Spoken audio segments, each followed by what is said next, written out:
Ele é programador desde os 11 anos, já foi dono de software house, já vendeu curso no marketing digital e hoje ele é dono do Tintim, founder do Tintim, um aplicativo de automação e traqueamento para gestores de tráfego que fatura mais de 10 milhões por ano. Esse é Moacir Moda, com vocês, a próxima onda. Fiquei sabendo aí que eu te assisto, tu era jogador de pôquer antes? Cara, ser jogador de pôquer é muito forte, né? Eu tentei, e uma curiosidade, sabe por que eu não consegui ser jogador de pôquer? Por quê? Porque eu jogava mal. E aí eu tentei assim uns 2 anos, de forma resumida, né?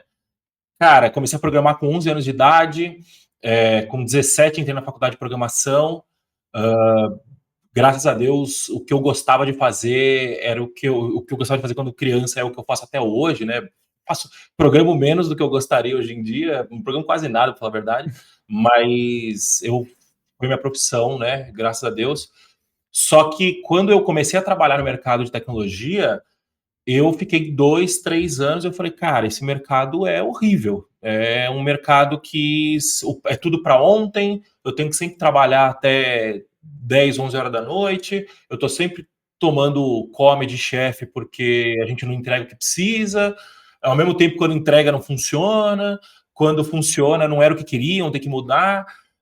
Então, assim, eu tive más experiências em tecnologia no começo da carreira, lá para meus 19, 20 anos. Você começou a carreira programando, tipo, CLT mesmo, com CLT, cargo isso. de programador. Isso. Assim. Meu primeiro... Tive um emprego de office boy, assim, mas não conta, né? O meu primeiro emprego como programador mesmo, com tecnologia mesmo, foi como suporte técnico, mas eu já programava no suporte, assim, era um suporte bem específico, mas assim, 6 meses eu estava programando já. Tá. E aí eu fiquei, acho que até os meus 22, isso foi meus 19, talvez, até os meus 22, 23, e eu até ganhava uma grana legal, assim, tipo, comparado aos meus amigos, eu ganhava uma grana boa, trabalhando em tecnologia e tal, mas, assim, trabalhando muito, trabalhando com o que eu não gostava, assim, os projetos eu não gostava, né, o ambiente era ruim, tinha que trabalhar de social, tipo, 2025, não era 2025, mas sim. Na época já era ruim, né? E aí eu decidi, eu abri um negócio na época que chamava Instaplay, que era, eu ia num casamento, por exemplo, contratado pelos noivos, e a gente colocava uma hashtag, e aí as pessoas postavam as fotos com aquela hashtag, na época que Instagram era sobre foto ainda, né? Que da hora. E aí a gente imprimia essas fotos e entregava como lembrança, né? Ah, que massa. Era que 2015 isso, mais ou menos? Não, 2012, talvez. 12, tá, no comecinho 2012, do Instagram mesmo. No comecinho. E 2012, 2013, não, acho que 2013, porque eu devia ter 22 com 2013, foi mais ou menos isso. E aí eu comecei a fazer uma graninha no paralelo, né? Aí eu fiz umas contas e eu falei assim, cara, se eu fizer, eu sabia fazer, eu mandava muito bem WordPress na época. E aí eu fiz umas contas, eu falei, se eu fizer tipo 2 sites por mês, eu consigo bancar o meu salário, né?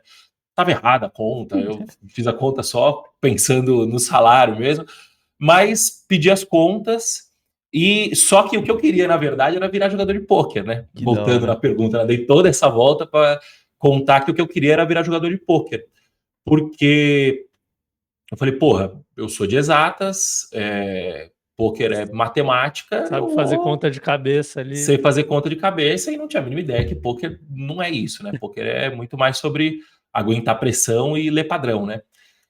Mas diria que 70%, 80% é aguentar pressão, os outros 20% é ler padrão, né? E aí eu não consegui. E você jogava, tipo, presencial, assim, ou era aqueles... Online. Eu com 18 meses abertas, assim. Isso. Mas nunca consegui chegar, sei lá, eu devo ter ganhado na minha carreira inteira de pôquer, eu saí positivo, mas tipo, sei lá, $5.000, sabe? Nada de muito pra frente. E eu era meio vagabundo na época também, né? Então eu gostava dessa ideia de trabalhar de casa. Aí eu ia jogar pôquer à noite nos clubes, presencialmente. ficava até 3, 4 horas da manhã numa terça-feira, sabe? Eu acordava meio-dia no dia seguinte. Então, assim, eu fui levando a vida nessa toada de fazendo freela, o Instaplay também, durante um bom tempo, até 2015, talvez, 2016. E tentei ser jogador de pôquer, tentei lançar outros produtinhos também. E o que sempre pagou minhas contas foi a programação, foi o freela de programação. Cara, pra mim é o estereótipo do programador, né? Isso, cara. O cara que hoje em dia gosta de pôquer, tá na moda pra caramba. Pô, que da hora, velho.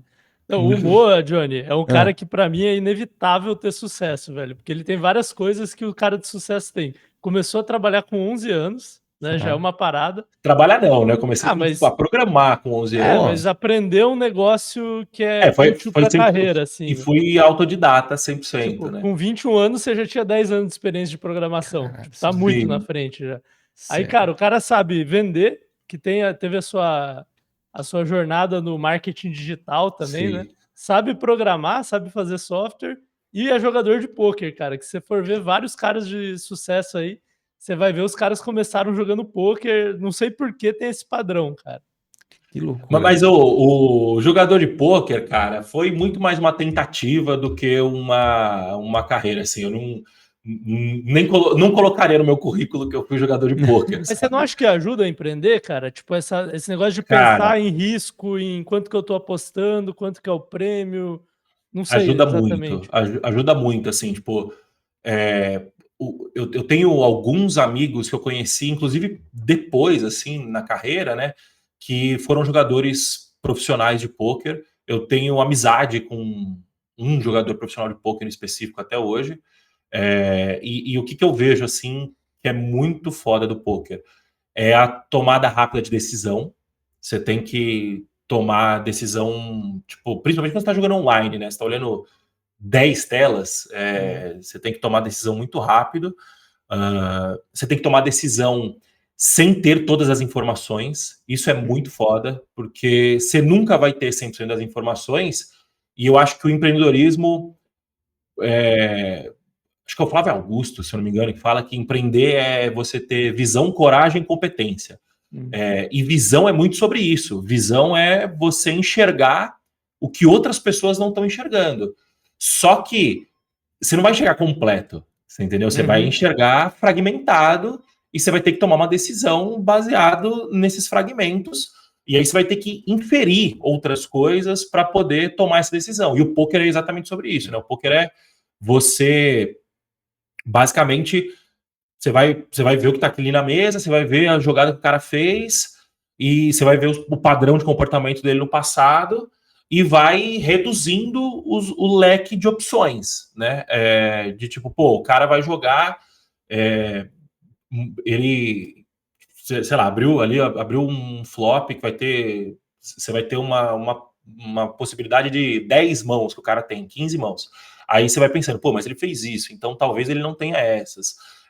Pô, mas teve um outro cara que tava nessa mão também, então ele também talvez tenha essa carta, e aí você vai diminuindo esse leque de opções, e aí você toma uma decisão baseado no que você não tá enxergando. Não tem certeza, né? É um pensamento meio bayesiano, né? Você tem que ir atualizando a probabilidade de você ganhar aquela jogada. E essa é a palavra, probabilidade, porque esse amigo meu, ele é muito bom jogador de pôquer, ele cravou o KSOP, se eu não me engano, que é tipo, acho que o segundo maior campeonato brasileiro de pôquer, e papo assim de 200, 300 mil reais de premiação, e ele tava falando pra mim, ele falou, cara, acho que eu jogo há 10 anos e eu cravar é quando você ganha o torneio, né? E eu cravei, tipo, 15 torneios na minha vida, sei lá, 10 torneios na minha vida, sabe? Então você imagina que esse cara joga, tipo, 30, 40, 50 torneios por dia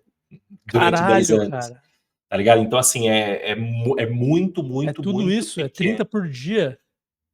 Quando você tá jogando online Quando tipo ele tava programando, o cara tava jogando pôquer ali. O cara joga, tipo, 10 mil torneios por ano, mais ou menos, assim. Não deve jogar todo dia, né?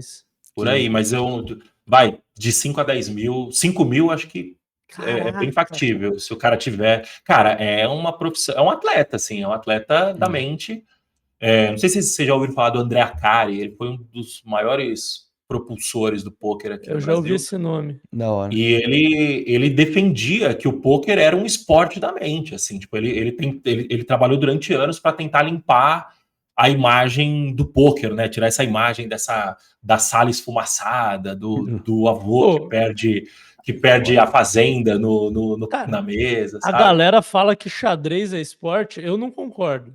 Ô, louco. Comprar briga com os enxadristas, mas Tá assim, maluco. pôquer pra mim é muito mais esporte que xadrez, cara. Eu acho que o pôquer é o xadrez com emoção, sabe? Porque tem aposta. Não, e o pôquer ele tem uma parada que o xadrez não tem, que é ler o outro jogador. Não que você não vá fazer isso no xadrez, mas no alto nível de xadrez você tá lendo mais o jogo do que o outro jogador, né? E o pôquer tem essa parada de jogar com outros seres humanos, de certa forma, né? Com mais de um, mais né? de um, né? Porque o xadrez você não joga sozinho também, né? Não, sim, mas eu digo assim, o xadrez, tipo assim, você vai jogar com outro enxadrista, mas você tá jogando contra o jogo dele, tipo, tanto faz a pessoa que tá ali, tanto é que você joga xadrez contra o computador também, os caras treinam contra o computador. Não que você não possa fazer isso no poker, mas quando você faz isso no poker, você tira uma parada muito importante do jogo, que é o blefe, né? A leitura de corpo e tal. Então, pô, pra mim, o pôquer é mais esporte que o xadrez. Eu não sei se xadrez é esporte, mas o pôquer é mais, cara, com certeza. Polêmico. Fala aí. Não, manda, eu só ia cortar, porque eu ia falar eu ia querer entrar no assunto programação agora, cara. Eu gostei, achei polêmico isso aqui do Brunão falou, vou recortar isso aqui, jogar num corte pra ele ser cancelado pelos enxadristas. Mas, pô, eu tava vendo seu canal aqui, comecei a consumir também pra entender um pouco mais sobre você. E eu fiquei na pergunta que eu sempre começo, essa pergunta sempre me vem à cabeça.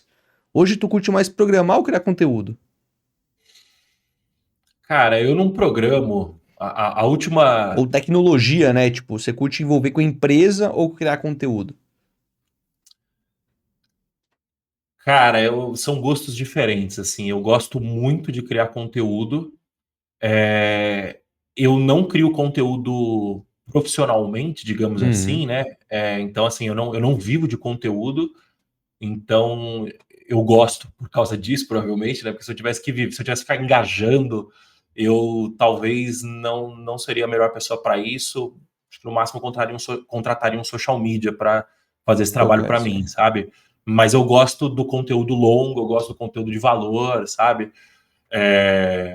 Mas eu gosto muito de escrever, eu gosto muito de consumir conteúdo, né? Eu gosto muito de filme, eu gosto muito de música, e eu acho que leio muito, né?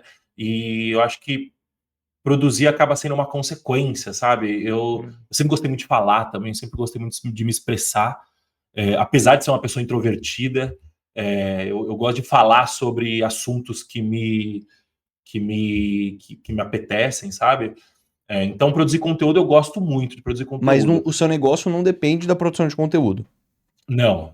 Depende de eu gravar uns criativos lá, mas...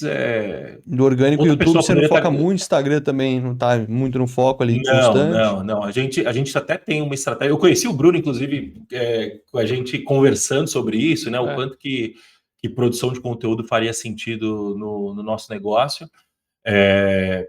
Pretendo abrir uma frente de produção de conteúdo. Eu ainda acredito muito que a produção de conteúdo é uma vantagem, uma unfair advantage, né? Tipo, uma vantagem justa, mas hoje eu não dependo, né? Agora, se eu gosto de programar, cara, eu não programo propriamente há 3 anos. O Tintim foi ao ar oficialmente em janeiro de 23, então 23, 24 e 25 sem programar. A última vez que eu fui... MVP. Eu que escrevi o MVP.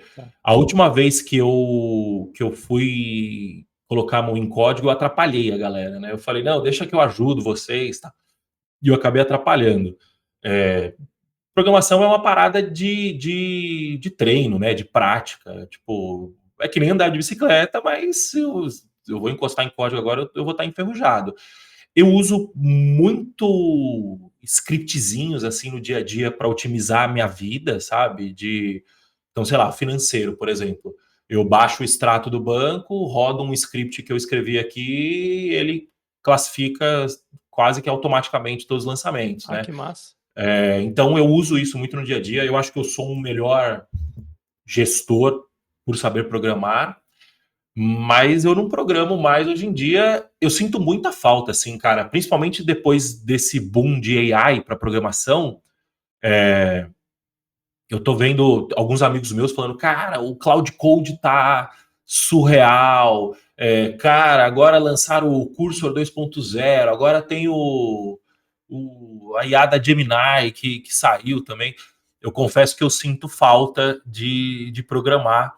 A gente está começando a ter alguns desafios aqui na empresa agora, que são desafios de empresário, sabe? Eu acho que eu me considero um empreendedor. Assim, o meu ofício é empreendedorismo. Só que beleza, não dá para você ficar empreendendo a todo momento. Vai chegar uma hora que o empreendedor tem que virar um empresário. Sim.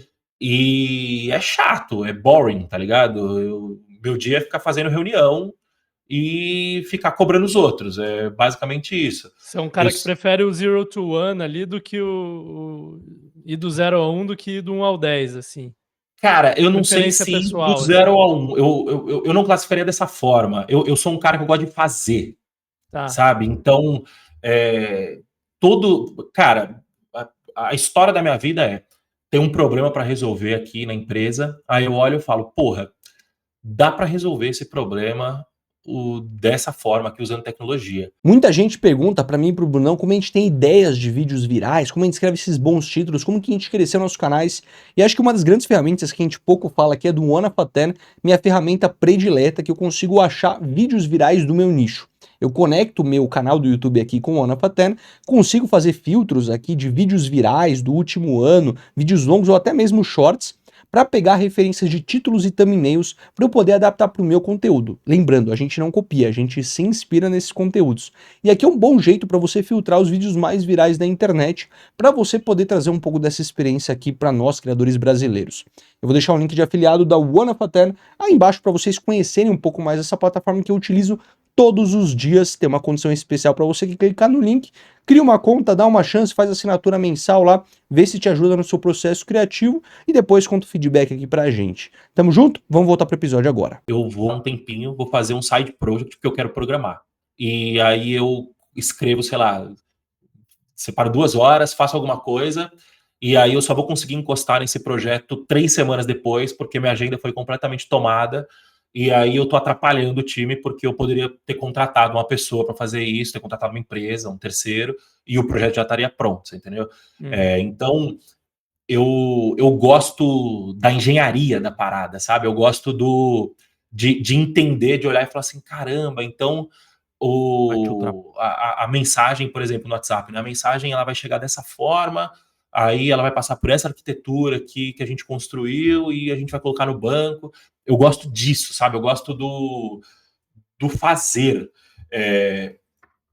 E aí, invariavelmente não, né? Mas na grandíssima maioria das vezes, o fazer vai estar muito ali no 0 ao 1, no comecinho do 1 ao 10, mas chegou agora, tipo assim, já não consigo mais fazer tanto quanto eu queria, sabe? Quantos funcionários você tem hoje? Qual que é a estrutura da sua empresa? Não sei se você compartilha faturamento. Cara, a gente tem 27, tá entre 25 e 30, né? Porque sempre entra um, sai um. Tá entre 25 e 30 funcionários, todos remotos.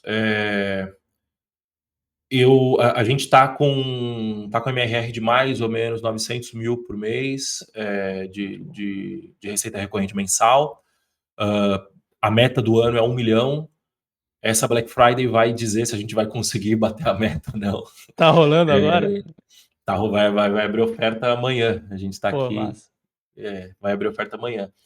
E para quem está assistindo, né, provavelmente já vai ter fechado a oferta, né? Mas mais ou menos isso. São 25 a 30 pessoas, 900 mil de MRR. A gente tem um pouquinho mais de 2 mil clientes ativos, uma quantidade relevante de WhatsApp conectados, assim, tipo, na casa dos milhares, assim, tipo, acho que vale explicar para a galera o que a sua ferramenta faz, né?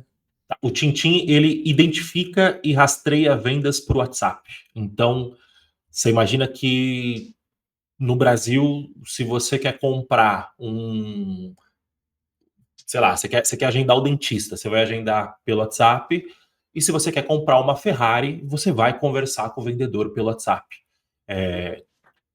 Qualquer processo comercial hoje em dia no Brasil, virtualmente qualquer processo comercial passa pelo WhatsApp, e você vai ter processos que eles passam que eles acontecem totalmente dentro do WhatsApp, processos de venda, e você vai ter processos de venda que eles acontecem parte no WhatsApp, parte numa chamada, presencialmente, enfim.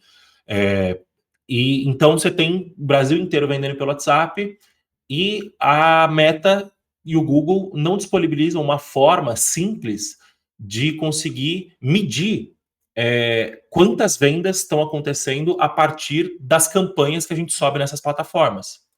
É uma loucura, porque a Meta é dona do WhatsApp também. Mas, cara, você imagina tocar um produto que tem 2 bilhões de daily active users, sabe? Tipo, é surreal, assim, o negócio. E então eles não conseguem conversar, fazer essa conversa, né? E tem diversas outros problemas que a gente acaba resolvendo no meio do caminho, que estão relacionados a vendas por WhatsApp. Mas, de forma bem simples, o que o TinTin faz você vai conectar o TinTin no WhatsApp do comércio, né, do negócio. Eu falo sempre do comércio do negócio porque a gente vende muito para gestor de tráfego, né? Mas você tem um negócio, você vai conectar seu WhatsApp no TinTin, vai conectar sua conta de anúncio no TinTin, o TinTin vai ficar monitorando as mensagens que chegam, e essas mensagens, elas, quando chegar uma conversa vinda de um anúncio, a gente vai identificar, e quando tiver uma venda, quando acontecer uma venda, o TinTin vai identificar essa venda, e aí com essas informações, o TinTin disponibiliza essas informações para a gente poder fazer análises de tipo, qual que é o criativo que está convertendo mais, qual que é o público que está convertendo mais, a campanha. O próprio CAC, o ROAS da campanha, não daria para calcular sem ter uma ferramenta que nem a sua, né? Não daria, você tem que fazer na mão, assim, tipo, ou você vai ter um CRM, assim, e um processo de CRM muito rigoroso, que na prática é muito difícil de acontecer, porque ou o vendedor é bom de vender, ou ele é bom de preencher CRM, são características que elas não convivem juntas. Ou você vai ter que ter uma ferramenta para poder facilitar isso, você entendeu? Então a gente entrega esses dados para o gestor poder fazer a análise, e a gente também alimenta as campanhas da Meta e do Google com os dados da venda.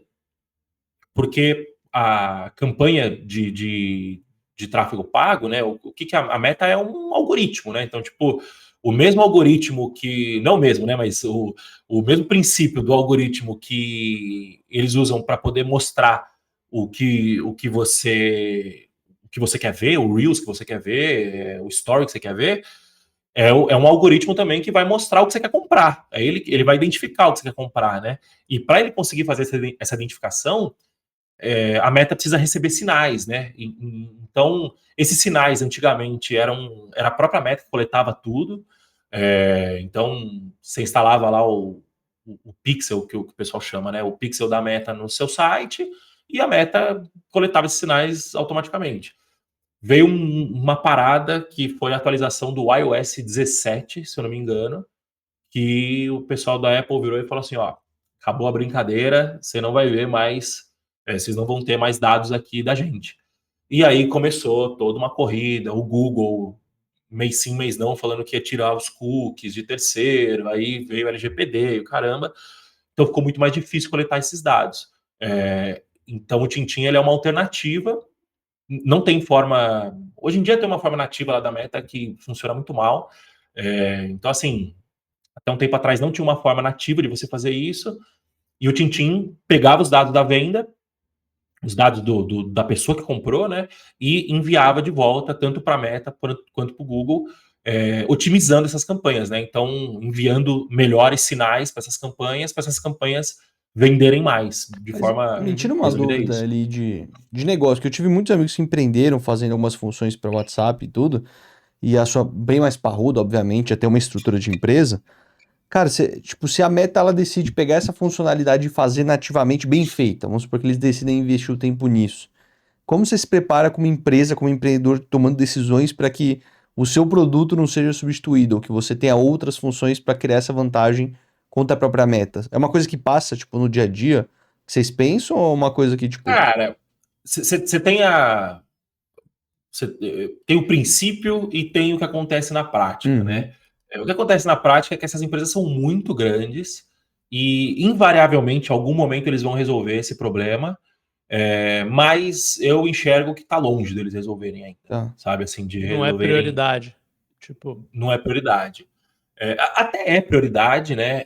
Mas eles estão investindo, a Meta está investindo muito forte no WhatsApp aqui no Brasil. Eles estão abrindo o mercado. Eu tenho fontes de dentro da Meta, assim, de que a Meta, o objetivo dos caras é faturar, acho que 33% do faturamento da Meta, não sei se na América Latina ou no mundo, tem que vir do WhatsApp. Hoje em dia eu não sei, mas na época, 2, 3 anos atrás, era papo de 1%, 2% de faturamento, sabe? Então eles estão investindo pesado no WhatsApp.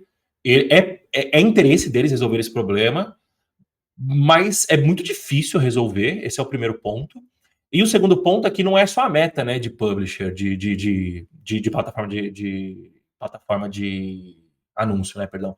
E você tem o Google também, você tem outras, tem TikTok, você tem algumas grandes aí, que esse problema vai continuar resolvendo, porque acho difícil a Meta integrar com o Google, por exemplo, sabe? Acho difícil a Meta integrar com o TikTok, que é um concorrente 100% direto, sabe? Então, esse problema eu acho que ele vai demorar para ser sanado assim 100%, mas o princípio cara, todo negócio tá sei lá, a $1 milhão de ser copiado, sabe? Assim, de nós meros mortais, sabe? Então, principalmente depois de vibe coding, que eu acho questionável também, né? O quanto que vibe coding é útil no final do dia, mas porra, tá muito mais fácil para prototipar as coisas. O programador ele tá muito mais rápido programando com AI, sabe? Ele tá muito mais produtivo. Então, assim, a barreira já era baixa, a barreira tá muito mais baixa agora, e, cara, o que sobra é distribuição.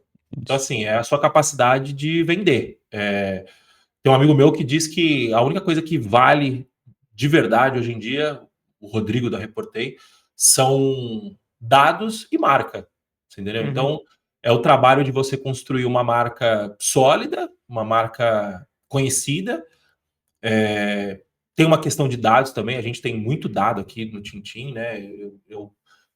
Quando eu decidi empreender com o Tintim, uma das premissas é que eu queria um software que tivesse relação com dados, né?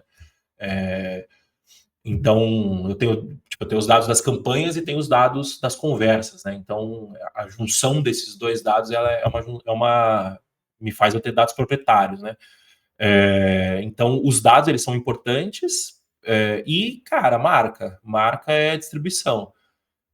Marca, Então, lista de clientes, confiança dos clientes no produto de vocês, né? Porque eu imagino que se acontece um negócio desse, você consegue pegar os mesmos clientes que já vendem por WhatsApp, achar outra solução para eles também, né? Total. Assim, a nossa mentalidade aqui na empresa a gente tem que resolver a vida de quem vende pela internet. Hoje em dia, a gente pensa de quem vende pelo WhatsApp, né, usando tráfego pago, mas até o WhatsApp é questionável, sabe? A gente foca no WhatsApp porque desde o começo eu fiz questão de me manter nichado, focado, mas a ideia mesmo é ajudar quem vende pela internet a vender mais, entendeu? Então, hoje é traqueando o WhatsApp, amanhã pode ser, sei lá, produzindo conteúdo, amanhã pode ser colocando um CRM na rua, pode ser inventando um software que nem eu sei o que é ainda, sabe? Mas é muito uma mentalidade de resolver problemas, sabe? Tipo, acho que quando você adota essa mentalidade de resolver problema, cara, óbvio, tem que ter um quê de estratégia aí no meio para você dificultar uma cópia, mas no fim do dia a gente está falando de resolver problema do outro e sempre vai ter problema no mundo para resolver e sempre vai ter tecnologia para resolver problema, entendeu? Pô, Acho eu que vou essa te é falar que eu a sou o mentalidade. cara que eu sou meio. Eu sou mais leigo aqui da mesa, obviamente, de tecnologia, programação, não entendo absolutamente nada. Vejo esse De movimento. programação eu não entendo porra nenhuma. É, mas você é um cara que tá envolvido, né? Tipo, você gosta desse assunto, você é um cara curioso, você vai Gosto. atrás do microsaco, fala, a gente já. E eu, tipo, eu sou um cara já mais sério, eu sou provocador, então eu já vejo esse negócio, essa bolha agora que tá do microSAS, tá explodindo, todo mundo falando sobre, eu já fico, mano, o que será que tá acontecendo? Será que é um hypezinho passageiro ou não? Porque tem esse negócio de copiar e colar, parece que tá todo mundo criando solução pra tudo, mas parece que tem, tipo, será que tem espaço no mercado pra tudo isso? E, O que tem de hum, cópia do Tintin, cara, deve ter então. umas 20, umas 30, assim, O- fácil, que eu já mapeei, sabe? E O qual que é a pessoal chega e fala diferença? assim, Que falei, faz o seu ficar, tipo, único? O que fez o seu, que, top of mind da galera? Foi o marketing que vocês cara, fizeram? marketing, distribuição, crescimento. Assim, Tintin é minha terceira grande empreitada, assim, né? Que eu olho e falo, porra, beleza. Eu tive uma fábrica de software, aí eu percebi que vender software era muito trabalhoso, ia ter que ficar fazendo relacionamento. Eu não sou. Eu sei me relacionar bem, mas eu não gosto de me relacionar para ter que ficar vendendo para Se os puder outros e tal. Isso escolher, era né? quando? 2017, mais ou menos? Finzinho de 17, eu abri a fábrica de 17. software. E aí, porra, foi a época que eu mais ganhei dinheiro, assim, porque quando você consegue o cliente, é show de bola, né? O programador não sabe se vender, então tinha eu ali no meio, intermediando Ah, mas você a deve estar mão de... ganhando mais dinheiro agora, não? Cara, eu faturo mais hoje, mas é outro bicho, né? Tem que deixar dinheiro em caixa, tem que investir. Fazer software é muito custoso, É assim, caro, né? tipo, programador bom custa caro, sabe? Então, de colocar no bolso, tá igual hoje, sabe? Tá. Mas naquela época eu não tinha família, então eu consegui fazer um belo pé de meia. Hoje em dia, Antes era é, mais caixa, agora você tá, vamos dizer, igual em termos de caixa, mas está construindo mais equity, né? tô construindo mais Act, tô trabalhando para construir mais Act. Então, mas aí eu tive a fábrica de software, eu falei, aí veio a pandemia acabou com o meu negócio, porque de repente a galera começou a trabalhar para gringa, ganhando triplo, quádruplo, é, e programador é uma mão de obra difícil de lidar, tá? É uma mão de obra muito técnica, muito qualificada, né? Acho que é o problema de todo prestador de serviço, né? Vai chegar uma hora que ele vai bater num teto, que ele vai ter que achar um jeito de colocar ali uma camada intermediária de gestão e ele não vai conseguir repassar esse custo, e aí dali para frente é só comer margem, comer margem, comer margem e aumentar passivo trabalhista, né? Então, acho que esse é o desafio do prestador de serviço. Eu percebi isso, aí eu conheci o marketing digital, e aí eu falei, cara, vou vender curso. Tinha um amigo meu que tinha um curso de programação, a gente virou sócio, eu falei, beleza, continua fazendo o curso aí que eu vou vender o curso. E aí eu aprendi a vender pela internet. E aí eu aprendi a vender pela internet e não quis mais, falei, porra, beleza, eu não quero mais vender serviço, eu quero vender produto agora, né? E eu esqueci, por que eu tava falando isso? Qual que foi a pergunta? Não, é que você começou a falar de que você teve 3 empreitadas até hoje, né? Isso, 3 empreitadas. E aí, cara, eu percebi ali no meio do caminho que a gente não tinha diferencial competitivo nenhum lá no curso de programação. A gente chegou a faturar, cara, acho que uns 3 milhões de reais, assim, mais ou menos. Pegaram a época boa da pandemia ali, Pegamos a época, tava tipo todo mundo assim, comprando foi curso de sorte. programação e tal. Foi sorte, foi sorte. Tipo assim, eu tive a sorte de poder aprender com uma margem grande de erro, assim, sabe? Porque eu tenho É. certeza que a gente fazia muita cagada, só que como o mercado estava muito aquecido, ainda assim a gente vendia, sabe? E aí a gente, em determinado momento, eu olhei e falei, cara, a gente tem players enormes aqui, tipo, uma Alura da vida, os caras compraram a FIAP na época, tipo, a FIAP era uma puta referência de Gigantesca. faculdade quando eu me formei, né? Então eu falei, pô, os caras estão enormes, estão cheios de dinheiro no bolso e a gente está aqui. E eu não era a cara do negócio, né? A cara do negócio era meu sócio. Eu falei, porra, eu tô completamente desprotegido aqui nessa relação, né? Completamente desfavorecido. E a gente fez um lançamento que deu menos certo do que a gente achou que ia dar. E isso acabou que fez a gente repensar. Meu sócio também estava trabalhando muito. Aí a gente falou, cara, vamos encerrar. Vocês E aí investiam muito em tráfego pago? Vocês foram fazendo montinho, montão, uma hora o montão montinho, virou montinho. montão, cara. Montinho, montão, até... Ó, o nosso montinho começou com 5 mil reais e o último lançamento que a gente fez, a gente botou 300 mil de mídia, cara. Montinho, montão. Porque meu sócio trabalhava ainda, né, como programador, e eu tinha a fábrica de software, né? Então a gente não precisava dar grana naquele momento. Era tudo a mais, assim. Era tipo uma renda extra.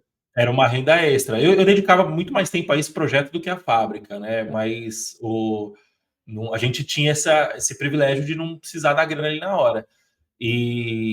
Só que aí eu falei, porra, não tem estratégia aqui, a gente tá só se beneficiando de um método de venda, assim, sabe? Tipo, vai chegar uma hora que esse método vai acabar, né? Ele vai ficar manjado, que foi o que aconteceu. Então a gente saiu assim, acho que no finzinho do fim da onda ali, a gente ainda conseguiu sair bem. Coloquei algum dinheiro no bolso, nada muito relevante. Mas aí eu fui pro Tintim. Só que quando eu cheguei no Tintim, eu falei, cara, quando eu decidi fundar o Tintim, né? Eu já tinha uma cabeça de negócio, assim, eu já tinha noção de que eu queria equity, eu já tinha noção que eu queria recorrência, eu já tinha noção, eu tive fábrica de software, então eu sabia o quão difícil era fazer software, então eu já sabia desde o começo que isso era uma vantagem competitiva, saber fazer software.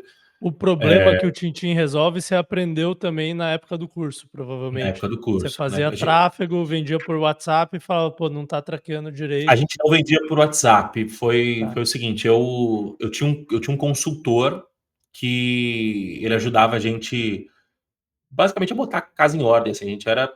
Esse mercado de infoproduto, ele é um mercado que ele beneficiou muita gente que sabia fazer, né? Que era o meu caso. E só que a pessoa que sabe fazer, dificilmente ela vai saber gerir, né? Então tinha esses consultores que eles ajudavam a fazer essa transição de infoprodutor para empresário, né? E a gente contratou um deles e ele falou, cara, eu tenho um cliente aqui que faz lançamento 10 vezes maior que o seu e não tem 1/10 das métricas que vocês têm aí. E eu tirava as métricas porque eu ficava fazendo script, automatizando, puxar dado, eu era programador. Então, ele falou, se você fizesse esse software, ia vender pra caramba. Aí a primeira versão do Tintim era isso, né? Só que não ficou legal, não acertei a mão. Aí eu conversando num grupo de mastermind que eu participava, o cara falou, cara, WhatsApp a gente tá completamente cegas e tal. E aí eu falei, vamos fazer um MVP então em você? Você topa? Eu, não, topo. Aí fiz o MVP com ele, porquíssimo, assim, tipo, de dar vergonha, sabe? Só que validou a tese, né? Ele era infoprodutor, gostou Não, do ele MVP. era agência, ele era dono de agência. O Tintim, ele funciona muito bem com negócios da vida real. E aí, encurtando a história, né? Deu super certo, o teste ali, aí eu desenvolvi um MVPzinho, coloquei na rua, comecei a vender e, cara, começou a rolar, né? Só que eu já comecei muito mais estratégico essa terceira empresa. E eu tinha plena consciência que o game não era desenvolvimento, sabe? Tipo, até porque nos meus últimos 10, 15 anos de carreira, eu tentei fazer, sei lá, 10 projetos diferentes, sabe? E sempre achando que o ouro era saber programar, e não, o ouro é saber vender, entendeu? Então, essa galera de Vibe Coding, MicroSAS e tal, eu acho que a gente vive numa era hoje que nunca esteve tão acessível para você conseguir construir uma renda relevante com pouquíssima gente, sabe? Então, eu entendo esse boom de microsas, vibe code por conta disso, né? Mas você ainda precisa saber fazer e você ainda precisa saber vender, você entendeu? Ou ter alguém na sociedade que sabe fazer e sabe vender. Saber fazer em larga escala é completamente diferente de saber fazer para 15 usuários, 20 usuários, entendeu? E o vibe coding não dá conta de você muita não vibe gente coda, com exato, você não dados vibe coda sensíveis e você não consegue vibe codar arquitetura, por exemplo, entendeu? sim. Arquitetura você tem que ter alguém que tenha experiência, que tenha know-how para poder pensar nisso, entendeu? Então acho que esse foi um dos nossos diferenciais, que essa galera do microsas dificilmente vai ter, mas acho que o principal diferencial foi aprender a vender, cara, foi saber vender. E Naval, vocês devem conhecer o Eu ia Naval, trazer o sabe? Naval e o Hormose, né? O Naval fala, você tem que saber fazer e saber vender, né? Se tiver os Exato. dois, você tem tudo. E o Hormose tem uma frase muito interessante, cara, que é que acho que é o 4 passos para ficar rico. É tipo, aprenda tudo que você puder sobre vendas com a galera do Direct Response.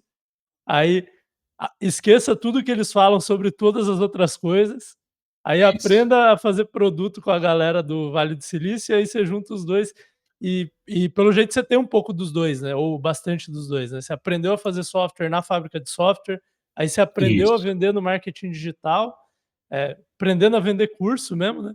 E aí eu queria saber quanto que te ajudou essa parte de marketing digital com o Tintim, principalmente no começo, mas talvez até agora, a parte de copywriting, a parte de gestão de tráfego, que eu sinto que, cara, tem uma aversão da galera do SaaS com a galera do marketing digital, que eu acho plenamente compreensível, porque o cara vê os anúncios lá do Érico Rocha, ou sei lá, do Thiago Finch, do Pablo Marçal, né? Fala, porra, não tem nada para eu aprender aí, mas eu acho que tem coisa pra caralho pro cara aprender, só que ele tem que aprender e descartar a parte ruim, né? Mas Isso. eu queria saber se faz sentido para você, o quanto que te ajudou. Cara, me ajudou 100%, assim, você não pode negar que um Thiago Finch da vida, um Ruiter, um Ryan, eles são fenômenos, assim, são fenômenos, eles entenderam o jogo da influência, eles entenderam o jogo da internet. Você pode ir até mais longe, você vai pegar um Bolsonaro. Tipo, o Bolsonaro só virou Bolsonaro por causa da internet. Se você for mais longe ainda, você tem o Trump, que ele era influenciador nos anos 90. Você entendeu? Silvio Tipo assim, Santos, né? o Silvio Santos, ele é um influenciador dos anos 70, sabe? É um jeito diferente de influenciar, obviamente, mas os caras entenderam que o game é saber, você hackear o fluxo de atenção das pessoas e saber converter esse fluxo de atenção em venda, né? Não vou entrar no mérito do que é certo, do que não é, enfim, mas a parada é essa, né? A essência, o fundamento é esse. Eu tenho amigos, né, colegas que são do marketing de resposta direta e assim é surreal o que essa turma faz e que ninguém sabe quem é, né? Porque, tipo, tem um amigo meu Mas de desse mercado faturamento que mesmo, tu ele. diz, de grana? De grana, de É grana. Tem, muito tem um amigo dinheiro. meu que é desse mercado que ele fala que quando o guru resolve ensinar o seu método é porque o método não funciona mais, né? Mas eu tenho amigos assim, completamente low profile, que a galera coloca assim, sei lá, papo de 300, 400 mil reais no bolso, com um time de 5 pessoas, assim, sabe? Tipo, ele comandando e 4, 5 Por pessoas mês, para assim. ajudar, sabe? Por mês, por mês. Então, o marketing de resposta direta, não precisa ir muito longe, adapta. Tipo assim, 100 milhões de faturamento com marketing de resposta direta. Você entendeu? Empíricos. E lá fora a Ágora, né? A Ágora é uma empresa Agora, bilionária, multibilionária, né? uma das minhas escolas de negócio é o Big Black Book da Ágora, assim, tipo, é um livro, para quem não sabe, né, é um livro meio que que é o livro secreto dos caras lá, que você... que eles explicam todo o modelo de negócio deles, né, tal. Você tem ele, você já leu? Já li. É bom? Cara, é bom, assim, é bom... Você tem que ler entendendo o contexto deles e, a partir desse contexto, você tirar os fundamentos, né, tirar as lições. Mas, assim, se for resumir, o princípio é: você precisa canalizar a atenção das pessoas e converter a atenção das pessoas, entendeu? Tipo, ter uma capacidade de influenciar essas pessoas a ponto de converter. Thiago Finch, ele faz isso através da influência mesmo, de fato, né? Da imagem, da autoridade que ele construiu. Um marketing de resposta direta, ele faz isso através de gatilho mental. Então, é a mesma coisa, né? É a mesma coisa, não, é o mesmo princípio, né? E olhando para o Tintim, cara, a gente cresceu aí até os nossos, sei lá, 400, 500 mil de MRR fazendo webinário. Tipo, Você fazia um funil de webinário, estilo do Russell mesmo. Estilo do Russell. Comprei o Linkedin, mas a gente já fazia antes disso, né? Mas eu sou das... Porque o que é um lançamento, né? Acho que o princípio é funil. Tipo, você tem que entender de funil. Quando você entende de funil, você entende que todos os métodos de venda, no fim do dia, é um funil, sabe? E o lançamento, ele é um funil, e o webinário, ele é um funil também. Então, a gente ficou, cara... A gente desligou o webinário faz, sei lá, 2 meses. E foram 3 anos vendendo com webinário, porque a gente tinha um problema que era o seguinte... Você que fazia o webinário, ou era gravado? Como é que era? Não, era... Eu nunca gravei, primeiro por princípios, segundo porque o meu público, ele tem um nível de consciência alto, né? O gestor de tráfego, ele vai bater o olho e vai falar, isso aqui é gravado. Então, mas era ao vivo. Eu fiz no começo, depois foi o nosso head comercial que fez durante um bom tempo, aí depois um vendedor nosso ficou fazendo durante um bom tempo. Mas a gente tinha um problema, na verdade, que a gente não tinha braço para qualificar a lead, você entendeu? Então a gente começou a fazer webinário para qualificar em massa o lead, sacou? E, cara, a gente tentou vender por webinário durante muito tempo, não rolou, não funcionava. Aí teve um dia que a gente decidiu mandar o lead para uma call de fechamento. E aí, quando a gente fez essa call de fechamento, cara, o lead era a taxa de conversão de 80%, assim, sabe? Depois dele ver o webinário. Depois dele ver o webinário. Porque ele só queria tirar dúvidas técnicas, né? Quando você vende infoproduto, você não tem... não tem dúvida técnica. Uma dúvida técnica. Você não vai ficar perguntando, mas em qual plataforma está hospedado o curso? Em qual aula eu vou aprender tal coisa? Exato. O SaaS, o SaaS, ele faz pela pessoa, né? O software faz pela pessoa. O infoproduto, ele ensina a pessoa a fazer. Então, existem dúvidas...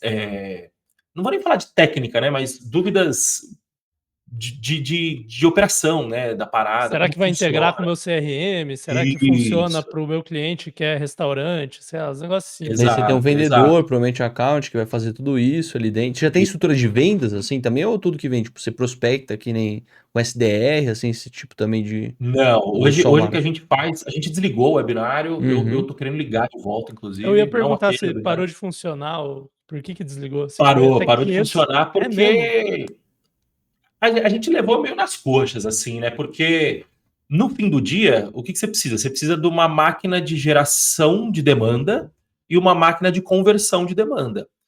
O webinário foi durante muito tempo essa máquina de geração de demanda. Só que as taxas de conversão dos funis, elas são baixas, né? Então, um webinário muito bom tinha 30% de comparecimento e 50% de conversão para reunião de vendas. Isso era um webinário muito bom. Então, você imagina, você atraiu 100 pessoas que conhecem, que estão interessadas no seu negócio, você vai converter 30 delas para ouvirem o seu pitch, né? E dessas 30, você vai converter 15 para uma reunião de fechamento, e nessa reunião de fechamento você vai converter umas 10, 80, 12. É bom, né? Então, assim... Parece bom. É bom, é um funil bom, né? Nos tempos áureos, esses eram os números do funil, né? Inclusive, eu vou explicar depois para vocês por que eu acho que não foi o webinário o game changer da parada, mas pensa aqui nesse funil, que você trouxe 100 leads e converteu 10, mais ou menos. Essa é a conta de padeiro. Sobrou 90 ali, né? Que tem interesse e que não converteu por algum motivo. A gente começou a botar esse DR para chamar essa galera. Então não era um approach. Não era call, o cara não chegava lá. Não era um cold message, mas era um approach ativo, né? Até porque os leads eram muito qualificados. O cara que se inscreve num webinário de tracking de WhatsApp, tipo, não é um cara que tá aleatório na rua, né, cara? O cara já trabalha com isso e sabe o que é. Exatamente. Então, a gente começou a transbordar os leads do webinário para outras iniciativas. E, cara, no final do dia, acabou que a gente estava convertendo muito mais fora do webinário do que dentro do webinário, sabe? O webinário funcionava muito mais como motor de geração de demanda do que como motor de qualificação. Mas eu não acredito o sucesso do Tintim desses 3 anos a estratégia de webinário.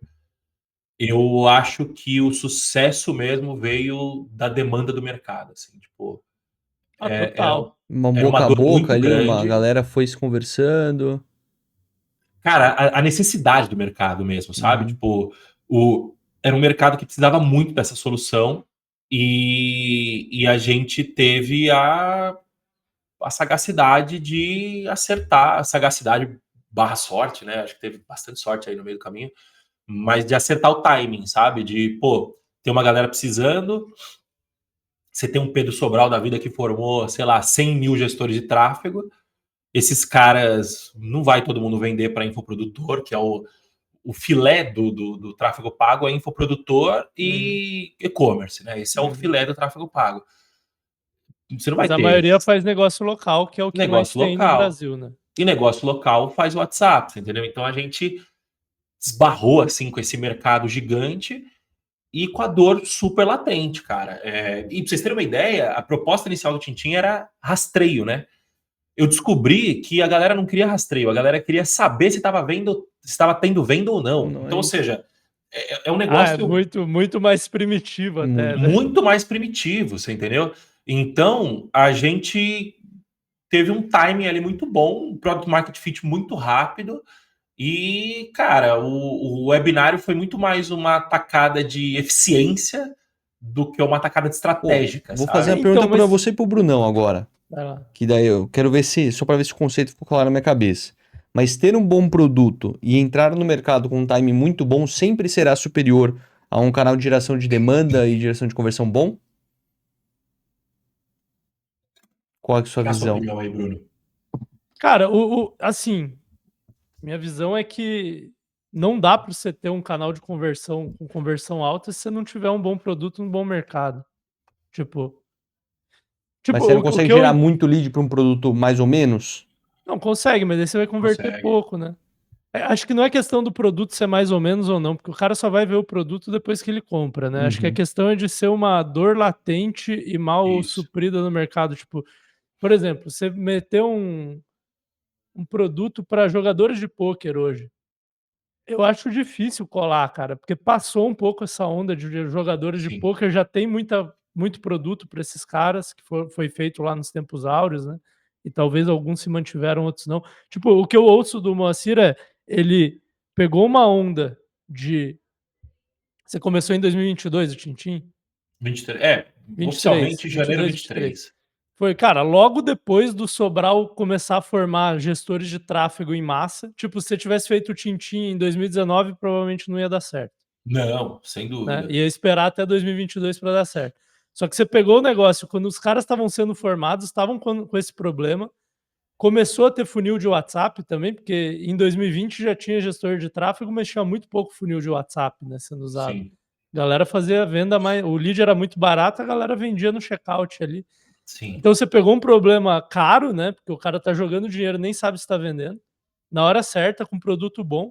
E aí eu acho que você tem o Product Market Fit, né? Juntando esses 3 elementos, que Que eu acho que é o que a galera do Vibe Coding, principalmente a galera que vai comprar o produto do Ruiter lá, acha que vai fazer um negócio na Lovable, os caras não sei se estão pensando muito nisso. Mas assim, minha visão, e aí talvez você discorde, é que, ó, você levou o quê? Uns 2 anos para chegar em 500 mil de MRR? Não, foi 2 anos e pouquinho isso. 2 anos e pouquinho. Talvez se você não tivesse esse conhecimento de funil, de cara, eu vou fazer um anúncio aqui, só que em vez de eu levar o cara só para minha página, eu vou levar para um webinário, porque o meu produto precisa ser explicado. E aí, ao longo do tempo, você chegou e falou: pô, beleza, mas esse cara tem dúvidas técnicas, então eu preciso ter um call de fechamento depois. Acho que esse pensamento de funil que talvez você aprendeu no marketing digital te ajudou a escalar talvez 5 ou 10 vezes mais rápido do que seria. Não sei se você concorda com isso. Antes dele concordar ou não, mas eu vou falar que assim, a thumbnail desse vídeo tem que colocar aspas dele. Ruiter é um fenômeno. Que maravilhoso isso. Eu vou ser lembrado. Vai ser lembrado por essas aspas. O Ruiter. Fundador do Tintim fala, Ruiter é um fenômeno. Essa vai ser a minha contribuição na internet. Empreendedor de SaaS, Deca milionário, fala, Ruiter é um fenômeno. Cara, eu concordo com o que o Bruno falou. Eu acho que, sem dúvida nenhuma, a minha experiência não só a minha experiência, mas o meu know-how, e aí know-how acho que vai além da experiência, vai também de networking, de tipo, eu conheço, tipo, eu sempre tive envolvido com a galera que tá fazendo, não com a galera que tá vendendo o método, você entendeu? Tipo, eles até vendem o método, mas eu tava olhando o que eles estavam fazendo para vender o método, não galera do curso, você tá falando assim. Isso. Então, eu tenho esse know-how, isso ajudou muito. Eu consigo. Acho que a minha grande habilidade é ter uma boa visão estratégica e conseguir pensar, conseguir entender como transformar essa estratégia em realidade, como colocar isso na rua. Tipo, eu tenho uma caixa de ferramentas muito vasta sobre vender na internet. Você entendeu? Eu estava ouvindo um podcast outro dia do Marcos Paulo, que era o lançador do Marçal. Eles que cresceram a Love, né, que é a seguradora deles lá. E ele falou, cara, a gente pegou um método de vendas que o Flávio Augusto usa há 30 anos, que é o método de DI, não lembro certo, é um método de decisão imediata mais indicação, uma coisa assim. Porque você imagina que o cara precisava gerar lead em 95, sabe? Em 95, como que você gera lead, né? Você não tem como, você não tinha internet, né? E o método que eles tinham era indicação. E aí o Marcos Paulo pegou e falou, cara, eu coloquei isso aqui na Love para poder para poder trazer novos corretores, para o corretor conseguir fazer novas vendas, e explodiu. Então, ou seja, isso é um caso do cara que está tendo uma visão ali de um problema a ser resolvido, e ele tem uma caixa de ferramentas ali bastante versátil para poder resolver aquele problema. Ele conta que quando os caras procuraram eles para investir, o Marçal e o Marcos Paulo, os caras queriam usar eles como influenciadores. Aí eles falaram, não, calma, vamos pensar aqui diferente e tal. Porque os caras também... O Pablo Marçal é um fenômeno também, a gente não pode negar isso. Então... Outra sugestão de thumb aí. Pablo Marçal, fenômeno. Vamos ver quem que é o melhor guru. E aí, então, eu acho que eu tenho uma caixa de ferramentas muito vasta, assim, sobre como vender pela internet, aliado a essa estratégia. E, cara, eu sei fazer produto e principalmente eu sei fazer software, sabe? Que é diferente também, né? Então, Sim. Quando você pega uma pessoa que acha que vai ficar rica com a IA do Ruiter, esse cara ele tá com uma solução em busca de um problema. E a mentalidade é ao contrário, a mentalidade é um problema em busca de uma solução. Você entendeu? E aí, quanto mais cabeludo for o problema, e mais dinheiro tiver nesse mercado, maior vai ser a sua vantagem competitiva, porque você vai, sei lá, por exemplo, o pessoal do Reportei, vocês conhecem o software? Chama Reportei? Cara, eu vou abrir aqui. É um software de relatório. Eu conheço, acho que eu já usei até em uma empresa que eu trabalhava isso. Então, software de relatório.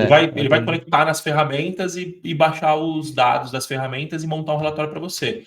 Cara, ele tem, sei lá, eles têm acho que mais de 100 integrações. Isso é um diferencial competitivo, porque você tem 100 integrações funcionando. Imagina o trabalho que dá para construir 100 integrações. E para manter, vai pegar né? Para manter, você vai pegar um N8N da vida, um Make da vida, os caras integram com 500 ferramentas diferentes.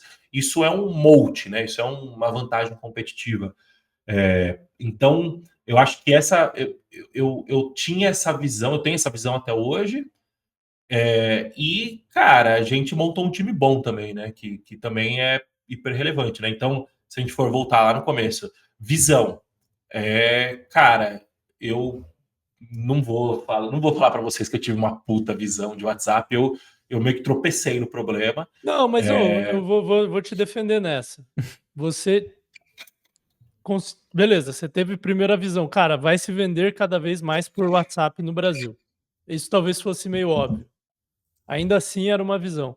Eu nunca racionalizei isso, mas provavelmente estava no meu feeling isso, sabe? Mas você tinha uma visão muito detalhada de, cara, quais problemas emergem para um gestor de tráfego quando ele não consegue traquear a campanha dele e saber se está dando dinheiro ou não. Sim, isso eu tinha. E, beleza, para um gestor de tráfego talvez isso seja meio óbvio, mas se você não é um gestor de tráfego, nunca mexeu com isso, já não é tão óbvio assim. Então, tipo assim, você vai reduzindo o universo de pessoas que poderiam ter tido a visão que você teve e depois a competência de montar o software e tal.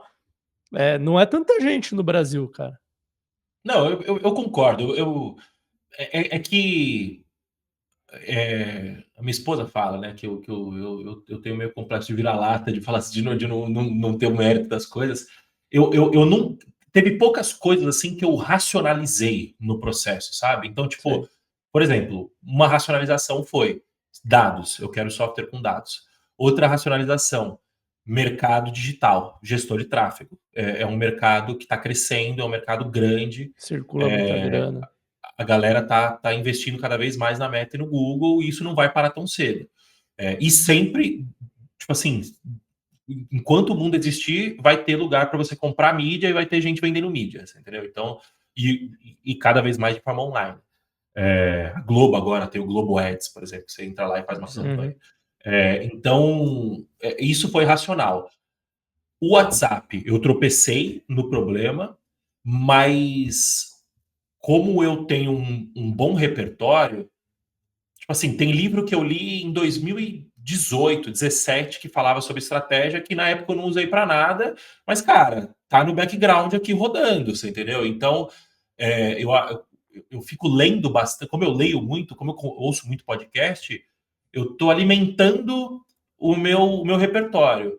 E eu acho que, por ter um repertório vasto, eu tomo o meu feeling, ele é muito afiado, você entendeu? Então, teve coisa ali que eu não parei para estudar o mercado, bolar uma puta tese e tal, mas eu tinha um feeling de tipo, não, vamos aqui que aqui tem um caminho bom, você entendeu?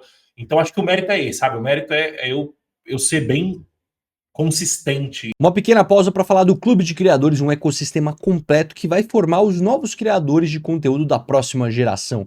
O Clube de Criadores, para você ter uma ideia, o Bruno foi o primeiro cliente do clube e hoje já conta com mais de 500 pessoas lá dentro do grupo.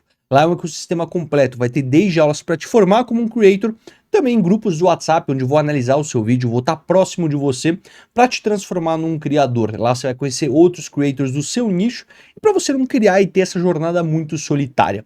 Tô deixando um link na descrição com uma condição especial para quem está ouvindo aqui o podcast do A Próxima Onda. Então corre lá e confere o Clube de Criadores. Eu vou pedir a sua indicação. Eu gosto muito de descobrir referência das outras pessoas, que para mim essa analogia que você fez da caixinha de ferramentas é a principal de todas.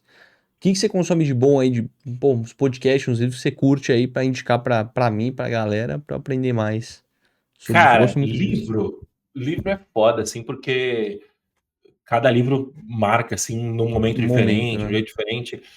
o que eu gosto muito de estudar sobre fundamento, sobre primeiros princípios, tipo, não sei se é o Elon Musk que fala sobre primeiros princípios e tal, não sei se já leram a biografia dele, mas na biografia dele mostra como ele foi reduzindo o problema dos foguetes até olhar e falar assim, não, pô, não tem sentido nenhum gastar dinheiro Tem que nisso. pousar de ré. Aí ele foi e criou pousar de ré. Não é essa a biografia. Não, é essa do Walter Isaacson. Muito bom. Walter Isaacson. Mas, cara, é primeiro princípio. Então tem um livro que chama... um livro de capa vermelha, Great Mental Models. É um puta livro bom, assim, para você meio que... legal. meio que sistematizar uma tomada de decisão. Tem um livro que eu li faz pouco tempo que, cara, foi muito, muito, muito bom, que é o Seeking Wisdom, de um cara que Tô chama ligado. Peter Buvelin, acho que é isso. Eu descobri agora. Peter Peter Bevelin. Esse mesmo. Muito bom. E como que você acha essas coisas? Isso que eu fico curioso. Como você chegou nisso? Podcast. Ouvindo da gringa, assim, os malucos, os caras falam do livro. Cara, eu ouço pouco podcast da gringa, cara. Conteúdo gringo é mais vídeo, assim, é mais conteúdo preparado, Talking sabe? Head ali, feito. Isso. Podcast, como é conversa, eu gosto do brasileiro, sabe? Eu gosto de... Já ouvi podcast. O que você gosta ali, além da Próxima Onda? Cara, eu gosto muito sobre marketing digital, né? O podcast do Veturb é muito bom. Eu ia perguntar se você assiste o Veturb. Muito bom, muito bom. Tem tudo a ver com isso dele. É pra gente seguir o princípio do Alex Hormozzi de saiba o que o pessoal do marketing de resposta direta tá fazendo. Cara, a minha opinião é que todo mundo do SaaS devia escutar o podcast da Veturb, velho. E o cara vai sentir ranço ouvindo, ele vai ficar puto. Exato, ele não vai querer clicar, porque, mano, os títulos são... Velho, é muito diferente dos nossos. Mas é muito também. bom. Mas o cara precisa saber, velho, o que tá acontecendo, pelo menos, saber que existe. Eu conheci esse livro Seeking Wisdom porque o João entrevistou o dono da QIFI, esqueci o nome dele. Entrevistou o dono da QIFI e ele falou desses livros.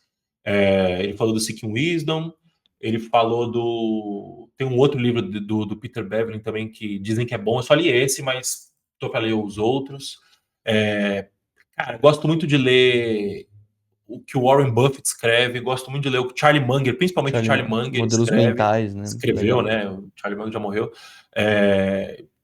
Cara, esse lance de processualizar a vida, sabe? De checklist, que ele defende, que ele fala, cara, humanas tem que ser igual a exatas, tipo, você tem que ter o jeito que você faz uma avaliação psicológica tem que ser igual ao jeito que você dá partida no avião, tá ligado? Você tem que ter checklist, tá? Os caras são engenheiros. Exato, essa mentalidade eu acho muito foda. De podcast, do João, do Veturb, eu gosto muito dos podcasts de startup. Puta, eu tô sem meu celular aqui para poder ver.